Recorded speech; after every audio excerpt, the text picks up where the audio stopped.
Hello, hello la team, j'espère que vous allez bien. Aujourd'hui, on va parler d'un sujet que j'ai jamais parlé, je pense. J'ai jamais parlé, j'ai jamais évoqué, je pense, ce sujet et j'aurais jamais cru un jour dire ça. J'apprécie d'être ultra busy actuellement. J'apprécie. J'apprécie parce que ça me prouve juste que je suis ma vision et que je ne m'ennuie pas dans ma vie, concrètement. Quand tu es une personne qui est ultra busy dans ta vie, je vous assure que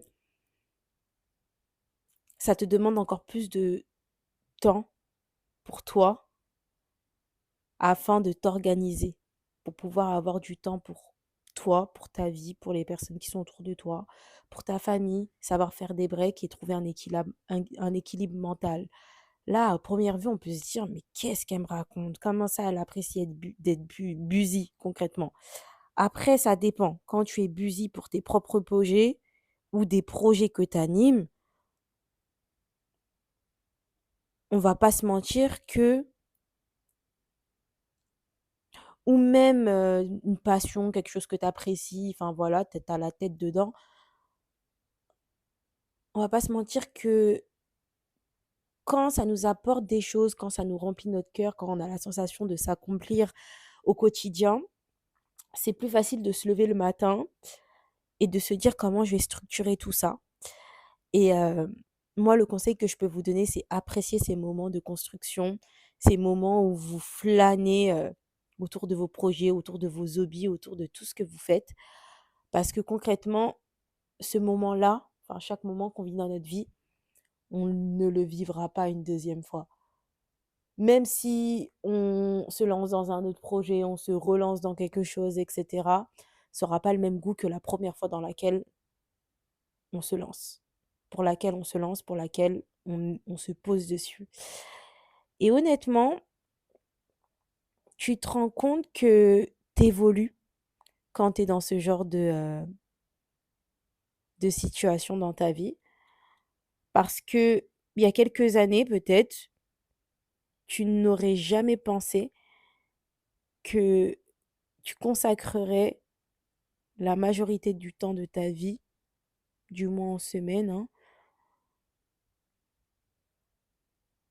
à tes rêves, à tes aspirations. Et quand tu es dans ce genre de mood,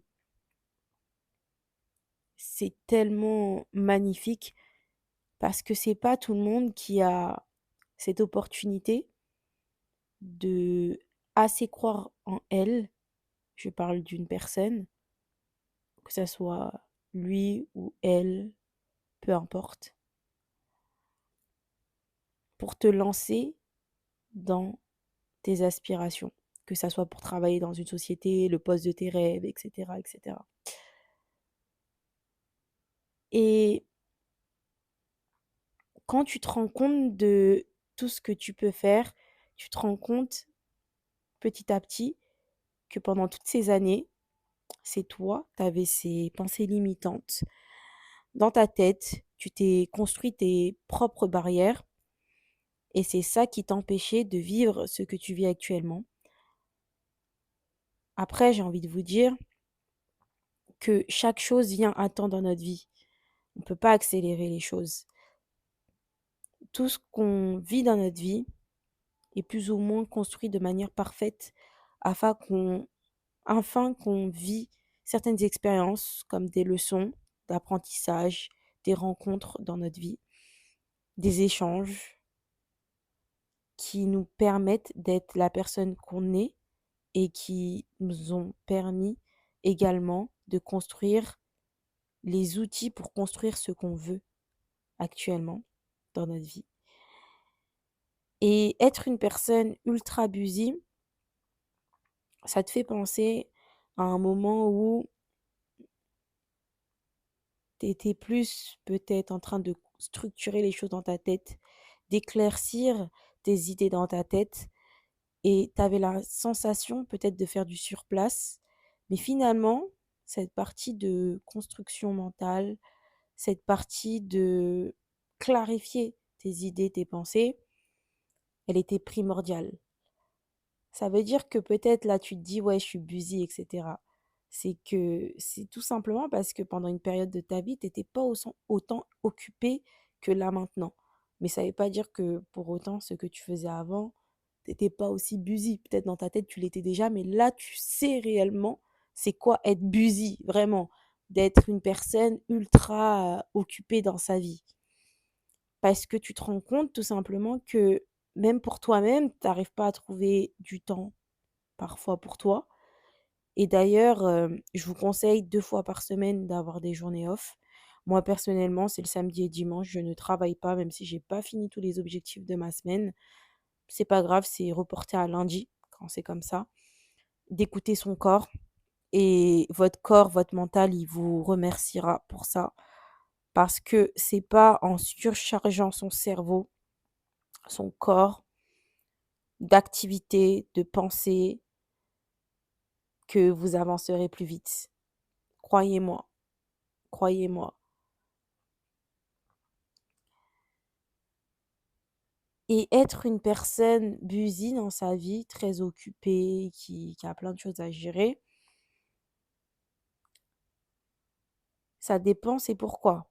Par exemple, si c'est parce que tu élèves seul tes enfants, si parce que c'est des contraintes, on va dire, et c'est pas un choix, qu'on se dise les choses, c'est pas marrant, ce genre de situation. Et c'est pas forcément facile à vivre. C'est très difficile même de trouver du temps pour soi, de trouver des moments de pause, juste de silence pendant 5 minutes. N'hésitez pas à demander de l'aide. Quand je parle de d'être ultra occupé, je parle plus avec le travail, avec nos idées, avec toutes ces choses-là. Et souvent pour les businessmen, businesswomen, ou sinon les travails où c'est un peu plus flexible. Dans le monde dans lequel on vit, c'est compliqué de trouver un travail où la flexibilité, elle va dans les 2 sens. C'est plus souvent le salarié qui se sacrifie plus qu'autre chose et un jour, il a, admettons, un accident de travail, elle tombe malade la personne. Ce jour-là, votre entreprise va vous détester.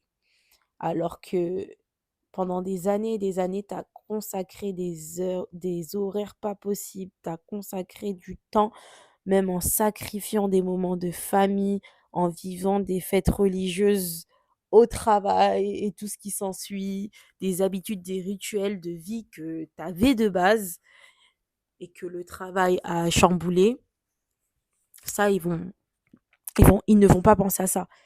Ils vont juste penser à la fois où tu n'as pas été là, au moment où ils s'attendaient que tu sois là, parce que tous les jours, tu es là à ces heures-ci, tu te donnes énormément, mais ils oublient quand soit tu fais uniquement ce qui est écrit dans ton contrat, ou sinon que tu ne peux pas être présent ce jour-là. C'est malheureux, l'être humain est très ingrat, mais je tenais quand même à le dire parce que dans ce podcast, il n'y a pas forcément que des auto-entrepreneurs, des personnes qui font des travails de leurs rêves. Des travails de leurs rêves, ça peut être par exemple, peu importe hein, votre travail, même si vous êtes salarié, hein, je parle vraiment pour tout le monde, mais il y a des personnes qui vont plus faire des métiers par passion. Et quand on est dans ce genre de situation, on va pas se mentir que c'est plus agréable de vivre ces moments ultra occupés parce que on se sent reconnu, on se sent épanoui, on se développe davantage et on vit notre vision. Peu importe que tu sois auto-entrepreneur, salarié, freelance, que tu commences à reconstruire, ta carrière d'une certaine manière, faire une reconversion. Quand ta vie, elle s'aligne par rapport à ta vision et tu commences à voir que j'ai pas eu ces idées-là pour rien dans ma tête et finalement, j'ai fait le bon choix. J'ai fait le bon choix, je commence à voir la lumière.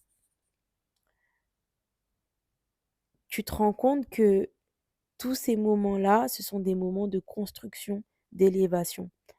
Ce n'est pas juste, des moments où tu es ultra occupé, non. c'est des moments où tu grandis, tu commences à poser des actions sur tes intentions. Et c'est à ce moment-là que tu commences à être de plus en plus fier de toi et croire de plus en plus en ta vision parce que tu te rends compte que tous ces moments de questionnement, de journaling peut-être pour clarifier tes idées, de longues discussions avec des personnes de ton entourage ou de ton psy ou enfin voilà, c'était pas pour rien. C'était peut-être des moments qui n'étaient pas du tout faciles pour toi parce qu'on voit ça comme ça, mais quand on est en remise en question constante, etc., euh, c'est que il y a un mal-être. Et les mal-être, il y a différents grades, bien sûr, hein, de mal-être, hein, selon les situations. Il y a des mal-être qui nous permettent dans notre vie d'évoluer, de grandir, mais il y a des mal, enfin, c'est tous les mal-être, la plupart, hein, ça nous permet, mais sur le moment, c'est très dur à vivre parce que tu ne vois pas ça comme un échappatoire pour pouvoir sortir de ta situation actuelle.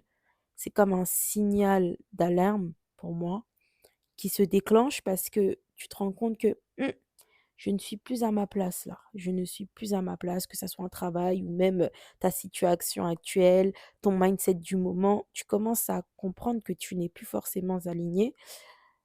Et dans ce genre de moment, tu peux sortir la tête de l'eau, tu peux grandir davantage et évoluer vers ta vision.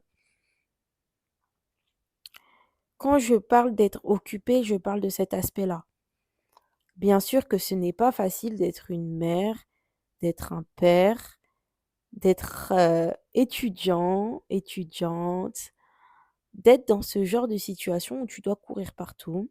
Tu dois à la fois suivre tes études et à la fois soit partir en alternance ou soit carrément faire un travail étudiant. Tu dois courir partout. C'est-à-dire tu dois allier des choses qui ne sont normalement, logiquement, pas forcément compatible entre guillemets, même si tu vas trouver la compatibilité. Quand je dis compatibilité, j'entends le fait que, par exemple, un étudiant qui est en pleine étude, qui vient de faire une longue journée de travail, même pas 1 heure ou 2 heures après, et encore, doit courir pour aller travailler. Désolé, mais c'est pas forcément facile et très compatible. Cette personne-là elle va rentrer à quelle heure? Elle le fait, c'est pas pour le plaisir, hein. C'est pour, payer ses factures, se nourrir, trouver des moyens aussi de se faire plaisir, hein, bien sûr. Et encore si cette personne-là a les moyens de pouvoir se faire plaisir, pour moi, c'est pas du tout évident. Vous voyez? Tu La personne court partout et dès qu'elle rentre, elle doit réviser, se replonger et c'est comme ça toute la semaine et parfois même jusqu'au week-end. Vous imaginez? Ou une mère qui se lève le matin, qui dépose ses enfants, qui va les récupérer, qui s'occupe de ses enfants jusqu'à qu'ils dorment et après cette personne-là, soit elle est trop fatiguée, elle va dormir elle aussi, ou soit sinon elle se pose devant la télé, elle regarde et encore. Il y a cet aspect-là de rangement et cetera et cetera. Pareil pour un père, admettons qui est célibataire ou sinon même, un père ou une mère, qui est totalement absente, pour ses enfants ou absent. Ça va de soi aussi pour cette situation. C'est pas du tout évident parce que tu es dans une situation qui est complètement complexe. Donc, je préférais vraiment appuyer sur cet aspect-là. En tout cas, j'espère vraiment que cet épisode de podcast vous aura plu. On se retrouve lundi prochain à 7 heures. Bisous, bye.